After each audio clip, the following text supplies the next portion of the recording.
Let's aim at defeating international conspiracies against Sri Lanka. A special statement from the Prime Minister. The National People's Power warned of a possibility of the new parliament approving the MCC Agreement. අද ලංකාවේ තුනෙන් දෙකක ආණ්ඩුවක් හැදීමේ ඌමනාව තියෙන්නේ ඇමරිකාවට. UNP leader Ranil Wickremesinghe speaks about deals. Curfew completely lifted from today. Schools reopen tomorrow after a 3-month hiatus. Special representatives to monitor adherence to health guidelines. A very good evening and welcome to this Sunday's edition of Primetime News, coming to you live from our Newsfirst studios in Colombo. I'm Arundhati Mudanayaka. Let's take a look at the stories in detail now. Prime Minister Mahinda Rajapaksa has stressed the need to rally against the domestic and foreign conspiracies against Sri Lanka. The Prime Minister made this remark during a special statement today.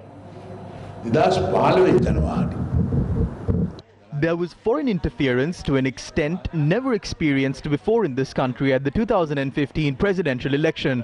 Certain foreign parties began to intervene in the politics of this country in a major way after we won the war in 2009.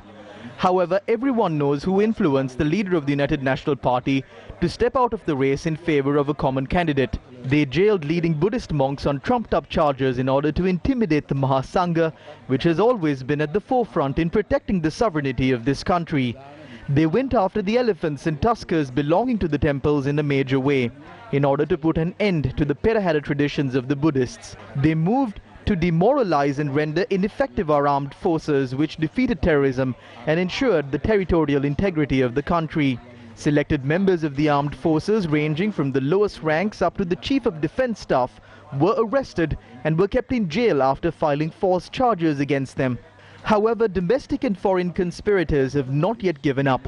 Everyone saw the drama that was orchestrated within days of the new president assuming office, alleging that a local employee of a Western embassy had been abducted and questioned. The main pledges given by the Yahapalaniya conspirators to the foreign masters were contained in Resolution 30/1, which the Good Governance government co-sponsored at the UN Human Rights Council in October 2015.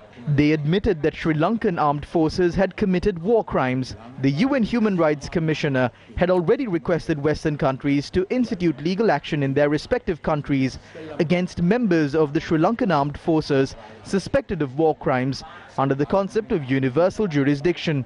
If the Good Governance faction had won the 2019 presidential election, they would have implemented all of this and finished off Sri Lanka.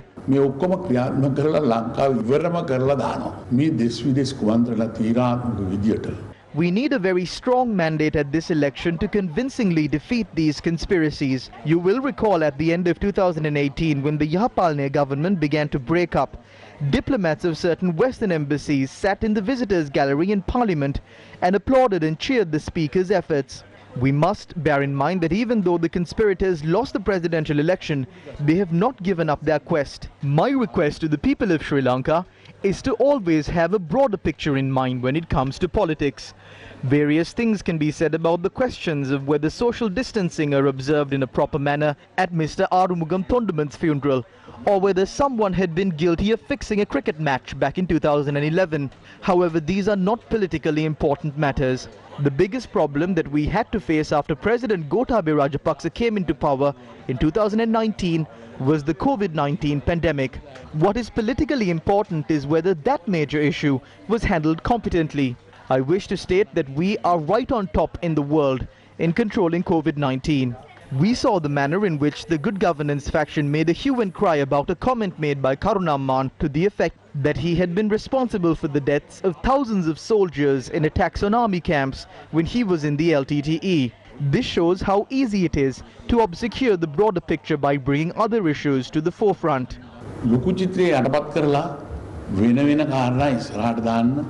කොයිතරම් ලීසිද කියලා මේකෙන් පේනවා.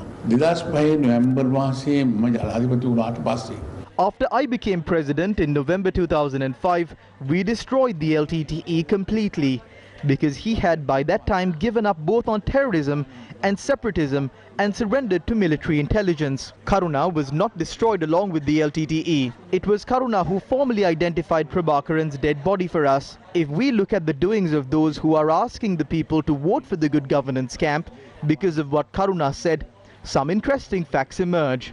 Those now in the good governance camp gave lorry loads of weapons and gunny bags full of cash to the LTTE in 1989 in a foolish attempt to win them over.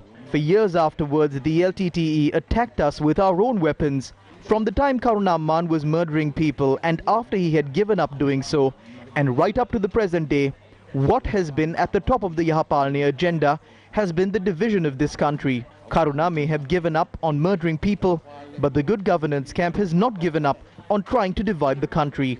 That is what we have to realize here. In any case, the CID is carrying out an investigation into what Karuna said. If people cast their votes on the basis of various minor distractions, we will lose everything: our country, our nationhood, our religion, our culture, and the future of unborn generations.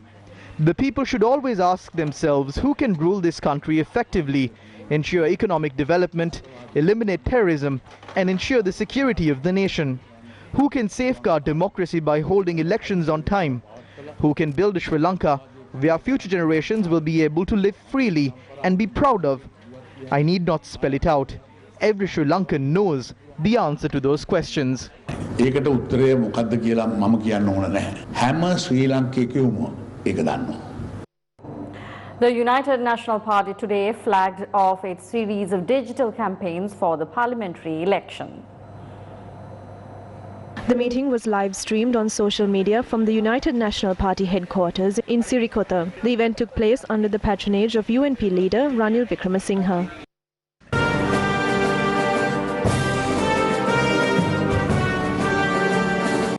Corona nisa රටවල් වල ආර්ථිකයට වැදුනා. Governments in several countries have been affected due to the coronavirus. They took steps to protect the people and build the country. However, the SLPP had failed to do this for the last 8 months. This government is a failure. I wish to state that the SLPP government has failed to provide a solution to the massive crisis in the country. The World Health Organization has warned of a second wave of infections. However, the SLPP government has failed to outline the methods to protect the country from the second wave. The millennial generation is of the view that the 225 must be thrown into the Devanava lake. That is because politics has become bitter and we too became fed up of it. However, J.R. Jayawardena entrusted me, Gamini and Lalit to change the course of politics. Some are saying that our government had signed agreements. Our government didn't strike deals with anyone. We haven't entered into any agreements with the SLPP. I wish to state that our agreement is with the people. අපේ ගිවිසුම තියෙන්නේ ජනතාව සමග පමණයි කියලා මං කියන්න කැමතියි. Meanwhile, the Samagi Janapalawegaya convened another meeting in Piliyandala today. The meeting was held in the Makuluduwa area under the patronage of party leader Sajith Premadasa. දැන් අද දවසේ රටේ ගරු අග්‍රාමාත්‍යතුමා බොහොම දීර්ඝ නිවේදනයක් නිකුත්. Today, the Prime Minister issued a lengthy statement and tried to portray a clean image of Karuna. Doesn't the Prime Minister of this country understand the gravity of the remark made by Karuna? They are offering Karuna a chance to enter Parliament through the SLPP nationalist and asking him as to why he is contesting the election. Even today, the Prime Minister has issued a lengthy statement. Towards the end of the statement, he asks voters not to make decisions based on small statements. It is surprising to see Mahinda Rajapaksa considering Karuna's statement on killing 3,000 army soldiers in a single night as a trivial one. Do not show love and compassion towards Karuna. The government is worshipping Karuna and insulting the war heroes. Give us the chance to form a new government. Instead of acting out a false drama, we will bring Karuna, who has murdered 3,000 soldiers, before the law. අපි නීතිය හමුවට ගෙන එනවාමයි කියලා මම මේ අවස්ථාවේ ප්‍රකාශ කරනවා. The National War Heroes Solidarity Collective convened a media briefing in Anuradhapura today. As a soldier who served in the army for 22 years and took part in the war, I'm saddened over the recent statement made by former LTTE Eastern Province Commander Karuna Amman. He says that he had killed between 2,000 to 3,000 soldiers and 200 army officers. More than 27,000 soldiers were killed, while more than 14,500 were left handicapped. The former defense secretary is now the president. The former army commanders are now silent over this. If this trend continues, Saharan's allies will enter politics and claim that they killed 300 people and injured around 800 for the country. Will the parliament accept that statement as well? Our soldiers are serving death sentences. They are still in prison over small offences as well. Sarath Fonseca was also imprisoned for raising the white flag. We wish to tell the president that Karuna Amman, who made such a statement, is now at large while our innocent soldiers have been imprisoned. Karuna Amman must be in prison while our heroes must be set free. Karuna Amman's controversial statement was broadly discussed in the political arena. The person who was responsible for handling the finances of the LTTE was KP or K. Padmanathan. Before the presidential election, they brought him down from Malaysia and made a huge ruckus about it. What did they say? They said that all property belonging to KP will be confiscated. They said that there were large stocks of gold and that they would confiscate them and give it to the people. Now they don't talk about KP's property or his gold. They have gone after Karuna Amman's drama. Everyone is agitated after Karuna Amman's statement. Karuna Amman was made the deputy chairman of the Sri Lanka Freedom Party. Now this same person is told to contest from a different party that was created for him.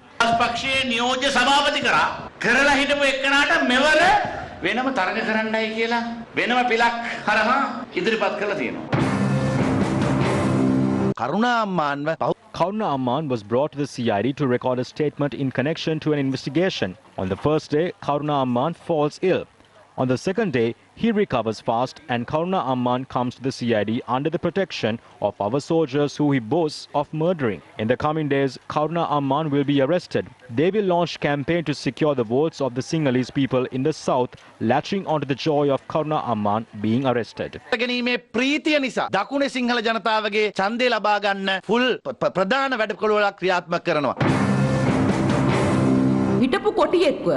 It is shameful how they are trying to whitewash a terrorist and portray him as a patriot. If he boasts about murdering thousands of our soldiers, he's still a terrorist. If a terrorist was pardoned, then why do you grab the commander of the army by his leg and throw him in a prison like a dog? What was the crime he committed? What is the crime committed by Sarath Fonseca to be treated like that after winning a war for the country? And for a terrorist like Karuna Amman to be given the position of deputy leader of the Sri Lanka Freedom Party? Karuna Amman must be arrested. The statement made by Karuna Amman is very serious. Action must be taken against this. But Karuna Amman defected to our faction while the war was ongoing. So there was a contribution made by him towards the victory of the war. But that is not an excuse. We must look into why he made this statement and file legal action against him. We rehabilitated and reintegrated into society 11,600 other LTT cadres who murdered our soldiers. We rehabilitated and reintegrated 500 child soldiers into our society. He has been forgiven for that. So I don't think that actions can be filed against him for that. But I think that the Sinhalese people have been stirred by the statement that he made, and legal action must be filed against him for that.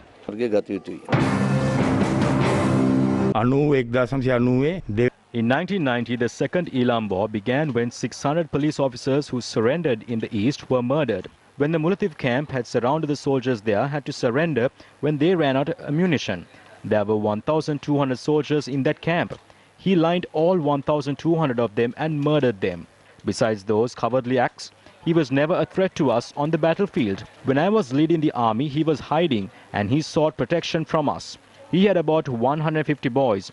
80 children were under the age of 13. We handed them over to the CRC and protected them, and we gave him protection too. He committed those murders as a terrorist. So if he murdered our soldiers as a terrorist, he must be punished. I think he can be sentenced to death for this.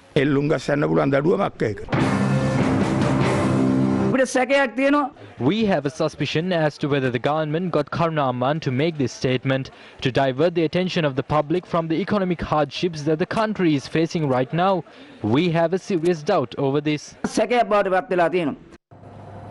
In Simalandua lies a village with a water project, a reservoir and a water purification system.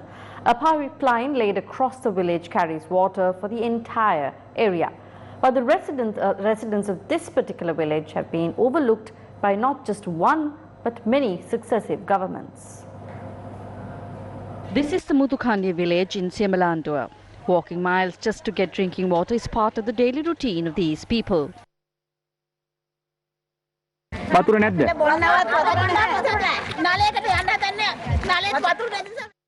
It was in the year 1981 that people first settled in the Muthukandi village in Siemalandua.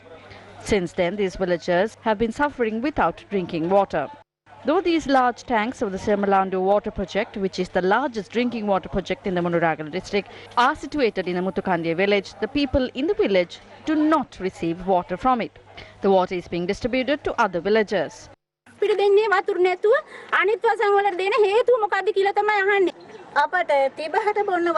All of us are here to take water. We have to fetch water from the well, even to use the toilet. Sometimes we have to spend the whole day near the well to get some water. The water pump is here and the purification center is just over there. The tanks are in the 4th mile post. From there the water is pumped to Siembalavawa and then to Kulayaya. Thereafter the water is pumped to tank 18 on the Potuvil road. All these tanks get water from the Muthukandi reservoir. But we don't have water. Meanwhile, a group of officials from the Munuragala Water Board arrived at the Muthukandiya Vihara to hand over applications. This is what followed. You will be given water. Plans have been drawn to those applications that have been finalized and we are in the process of providing water to them. Don't worry, we will not stop this halfway. They should have identified the real need of the people. We talk about the truth. If there had been a mistake, humbly accept it and we will wait patiently. In April every year, water is pumped from the ST post. Then there is no drinking water. We have to wait in lines until 12 midnight or 1 in the morning to get water. This is why we are talking about this. There is enough water to cultivate, bathe and even swim. But here there had been no water for 5 years. You must act after understanding this situation.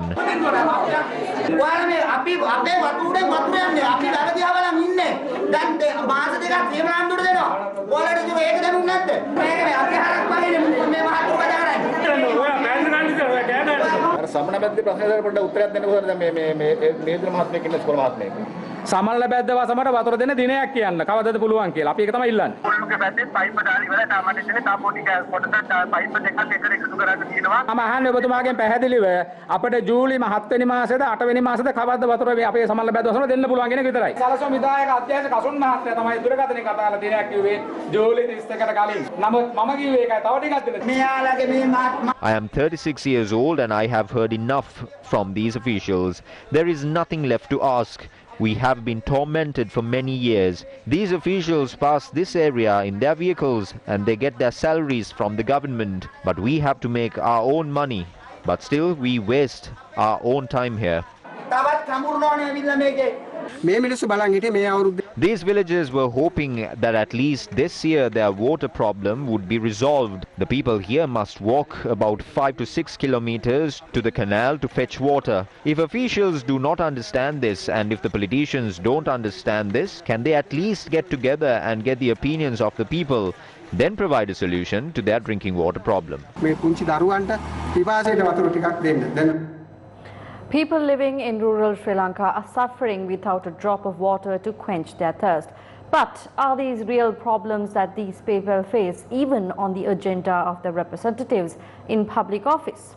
It is against such a backdrop that we have to report on the MCC agreement. The opposition now alleges that the government is preparing to sign an amended version of this agreement after the general election.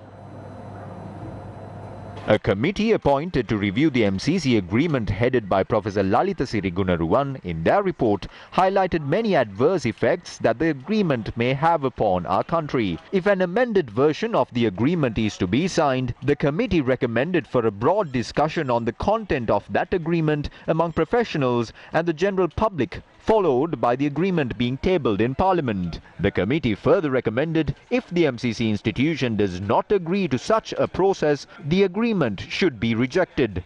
As per the provisions of the current MCC agreement, the draft must be tabled and approved in Parliament. If this agreement is approved in Parliament, a number of US legislation will be applicable in Sri Lanka. The committee also recommended for the provision of a constitution to be introduced requiring for any international agreement to be passed by a majority in Parliament before being inked. According to the report, certain clauses of the agreement need the support of a two-thirds majority in Parliament to fulfill the wants of the United States. That is why they are asking for the two-third majority. According to the committee report, there are some things that have to be passed in Parliament. Some things have to be viewed in a transparent way. Some things have to be stopped. Now the government is trying to change the laws and acts of our country and impose new ones by obtaining the two-third majority in Parliament. It is very clear that Gotabaya Rajapaksa has a responsibility. If he can address the nation and say that dal will be sold at rupees 65 and salmon will be sold at rupees 100, he has to address the nation and say that he will not sign the MCC. It's quite distinctive that the US Embassy is endorsing this government in direct and indirect ways. It is the US who wants Gotabaya Rajapaksa to obtain the two-third majority in Parliament. You need the approval of the Parliament to implement the MCC. Can you see where this is heading now? They are asking for the two-third majority so they can sign the MCC compact. That will not bring good to the people of this country. You cannot sign it if it is betraying the country. If you lose the resources our country has by signing this, it is against the country. We will be there in Parliament. We will represent the people. They said that they will tear that agreement before the election. Are you not going to do it now? Is the decision taken by the UNP and the previous government correct? What harm has been brought upon our country? We challenge them to stick to what they said and tear the agreement before the election. Or else accept what the UNP did was right and apologize to the people. What has happened to the money which they claim they received? God knows what happened to it. The commission report was handed over. What does it state?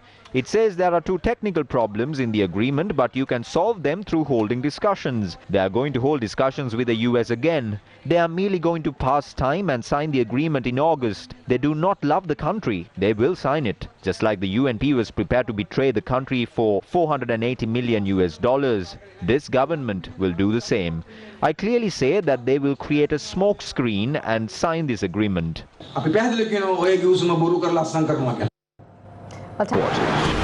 Where key political movers and shakers are seen and heard, where party stalwarts and fresh faces are equal, where statements are made.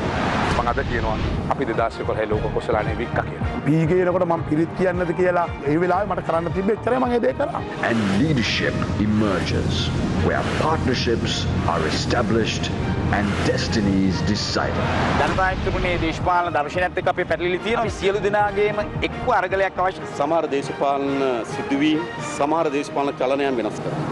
Only News First.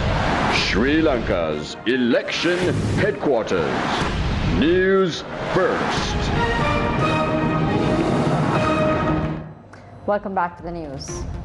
Strife within political parties is quite evident during the run-up to this election.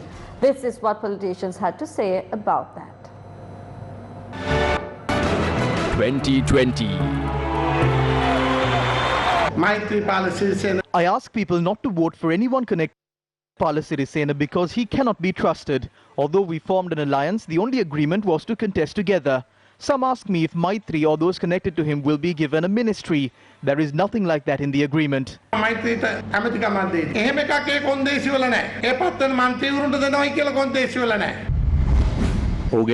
Let's see if he can get the same votes from the Gampaha district. This is clearly a UNP conspiracy. I don't know if he is a pawn in this. He was released from some of his cases. He was not arrested.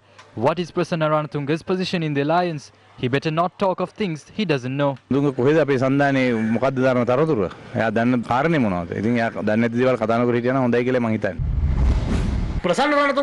If Prasanna Ranatunga is asking the people not to vote for anyone connected to the SLFP or Maithripala Sirisena, we ask the public not to vote for any thief connected to Mahinda Rajapaksa. Sending people who mine sand and cut trees to parliament cannot help alleviate the economy or support Gotabe Rajapaksa's plan.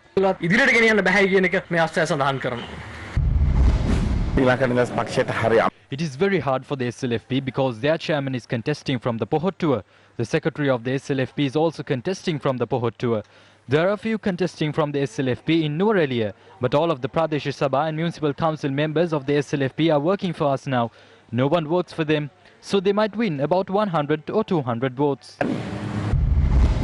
We are receiving reports that Ranil Wickremesinghe and Ravi Karunanayake are entering the house of Mahinda Rajapaksa through the back door in the shade of the night. They came to power to nab the central bank thieves. They promised to punish those connected to the Easter attacks. They promised one law for all. All of those promises are now long gone. It has been 7 months. All of this can be seen now in the cusp of this election.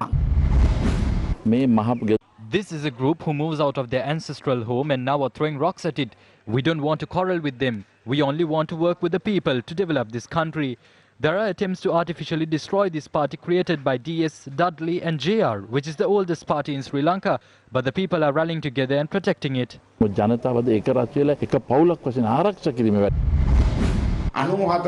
There was a man who came into power in 1994 and he is still here in the year 2020. 26 years, he never once became president and never held office of prime minister for a full term. My daughter is sitting for her O-level examination this year. When I was sitting for my ordinary level examination in 1996, Ranil Wickremesinghe was the leader. How can we move forward without creating this force? Since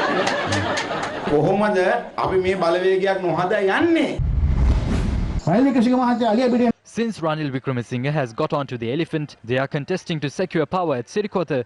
We would like to say, you fight for power at Sirikota, we will strengthen our power in parliament. The UNP is in pieces today. We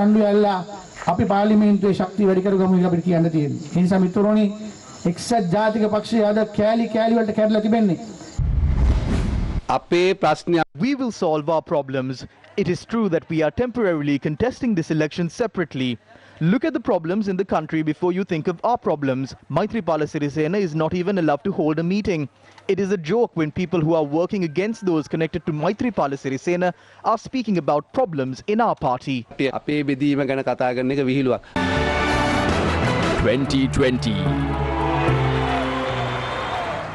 The process of setting up 3 gantry cranes at the development site of the East Container Terminal at the Colombo port continues to be delayed. Now, several entities, including trade unions, claim that the delay is influenced by moves to sell off a part of the port.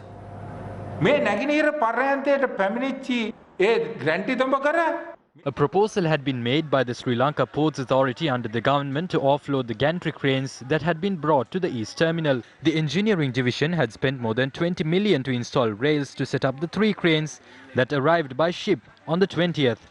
However, approval has not been granted to unload the cranes off the vessel.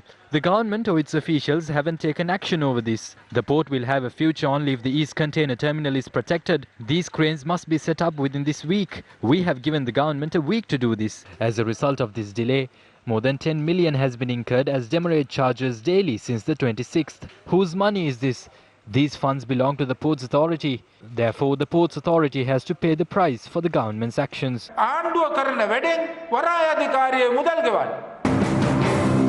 It has been 8 days since the gantry cranes had arrived in the country for the development of the East Container Terminal. The gantry cranes have been valued at $25.7 million.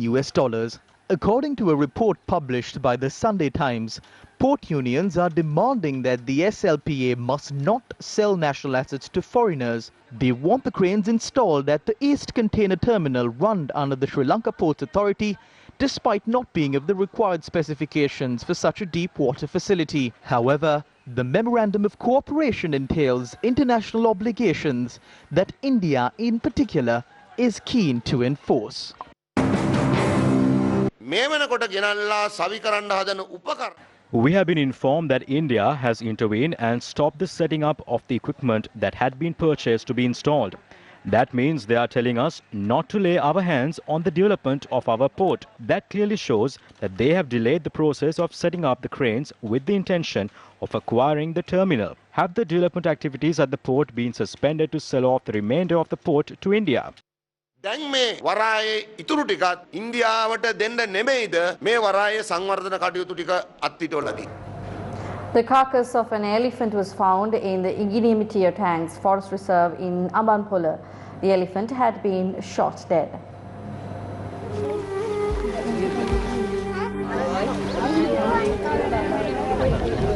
This is the mighty elephant who once roamed the Inginimetia Waver Forest Reserve.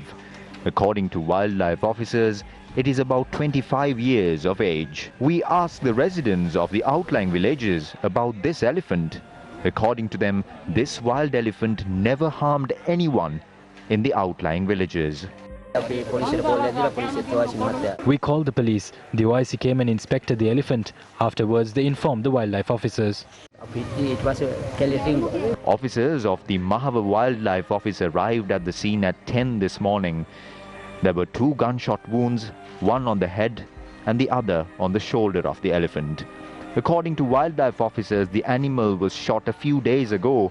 An investigation has been launched. The post-mortem examination will be conducted tomorrow by the veterinarian of the Nikavaratia zone, Isuru Hevakottage. A hospital that was constructed in Balangoda costing millions from the public coffers is now without a doctor.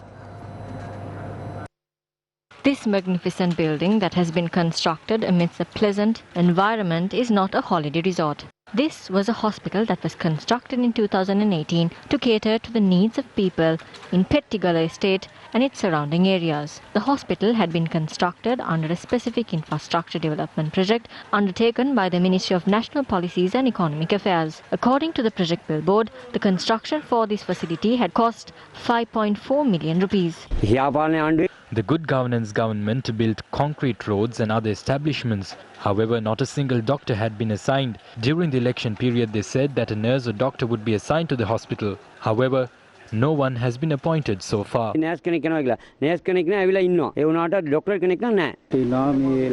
Some people are ill. They have to visit the hospital in town to purchase medicine. It costs around 600 or 800 to commute by 3-wheel. This village is home to approximately 350 families who earn daily wages to sustain themselves. These villagers who cannot afford modern forms of transport have also been struck by the absence of a proper road, a bus and a hospital as well. But we have to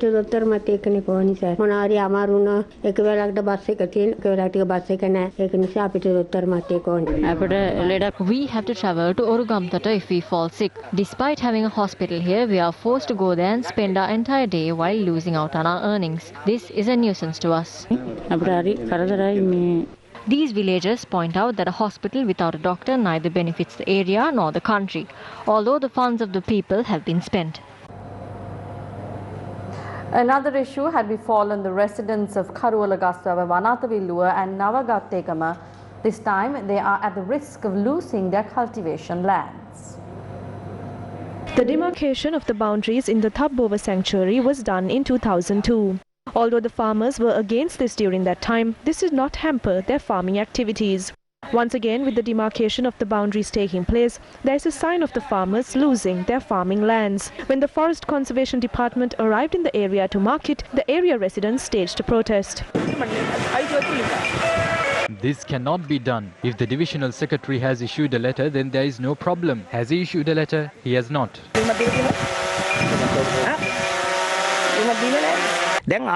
Once again, they are marking the areas which were used for harvesting in 2001. This is a serious issue that will lead to a disastrous situation. Back then, the officials said that this is no issue and to let it be as it is. Neither the Grama Nildari officer or the divisional secretary knows where to store the rock. I brought my deed. I told the officials that this is my land and asked them what is the meaning of this. They said not to panic and that they are only here to measure the land, adding that I will not lose this land. However, I don't have anything now. Farmers allege that at present they are being accused of obtaining land illegally. As far as I'm aware, notices have been issued to 6 or 7 people. Statements have been obtained from 16 people for obtaining lands illegally. I state responsibly that no garbage has gone to forest conservation. Meanwhile, land that belongs to the Karuwala Gaswawa Aluthgama Sri Lumbini Viharasthanaya has been demarcated to be given to the sanctuary. The people have a problem about their land. For some, their washrooms are on the land that belongs to the Wildlife Conservation Department, while the house is on their land. Therefore, there is a problem here. We elect representatives to Parliament to work for the people and to formulate laws. However, the present and past governments have not taken action against this. They yell for no reason in Parliament. Eventually, they do not arrest the thieves or serve the people as well. It is the people who will bear the brunt of all these in the end. Therefore, elect talented individuals who can formulate laws. Otherwise, we won't be able to resolve this issue concerning the Wildlife Conservation Department. The election campaigning activities of Janasatha Perumuna in the Kalaniya electorate commenced today with the participation of its party leader Venerable Batharamulle Silaratana Thera. Prior to commencing the election campaigning activities, Venerable Batharamulle Silaratana Thera engaged in religious observances at the Kalaniya Rajamaha Viharaya. Afterwards, leaflets were distributed. We are coming into the election to protect the people. If we are in the parliament, we will ensure not to sign the MCC agreement. If the agreement is to be signed, we will engage in a protest in the parliament. I suspect that the issue surrounding Karuna Amman is orchestrated, and we are suspicious as to whether a presidential pardon will be given to him soon after the election. We want a clean parliament. We want a clean government. Think before you vote.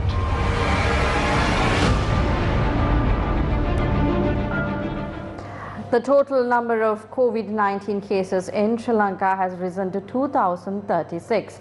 1,661 patients have fully recovered from the virus, while 364 patients are currently receiving treatment in hospitals under medical supervision.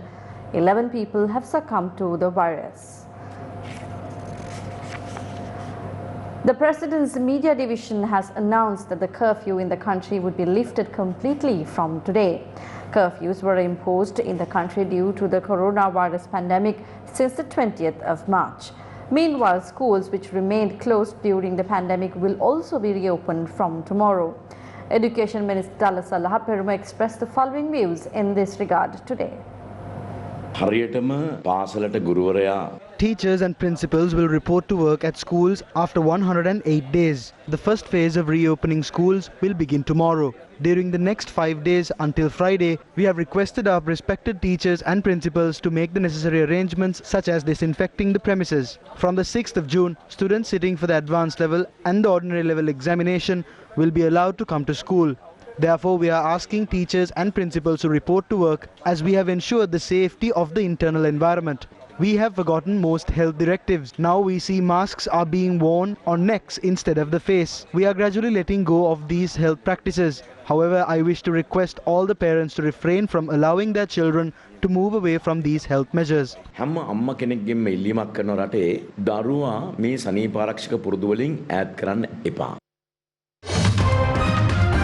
And in sports news, Sri Lanka's Muthaya Muralidharan has been named as the most valuable test player of the 21st century by the Wisden Cricket Monthly magazine.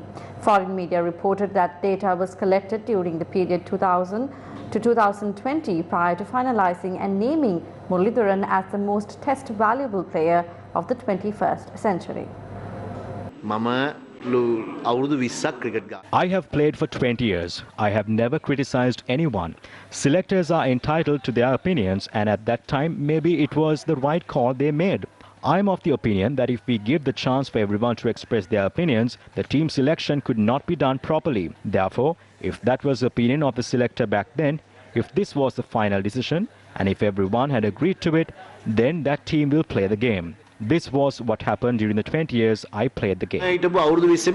He also referred to the coin toss that took place twice before the match. I was in the dressing room and I knew about this only afterwards. However, this was not an issue. This decision was taken by the match referee to take the toss twice. I think justice was done to it. And with that, we wrap up tonight's edition of Primetime News. And we leave you with the best YouTube video of Nagitimu Sri Lanka for the day. For the Newsfirst team, I'm Arundhati Mudanayaka, together with our interpreter this evening, Taraka Gabriel. Thank you very much for joining us. Good night. Gammada Nagitimu Sri Lanka. Best YouTube video of the day.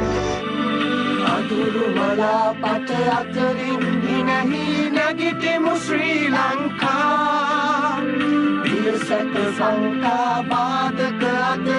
Nagitimu Sri Lanka.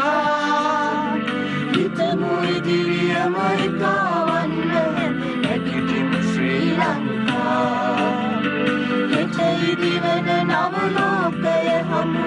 Nagitimu Sri Lanka. Nagitimu Sri Lanka. Api Nagitimu Sri Lanka. Gammada Nagitimu Sri Lanka.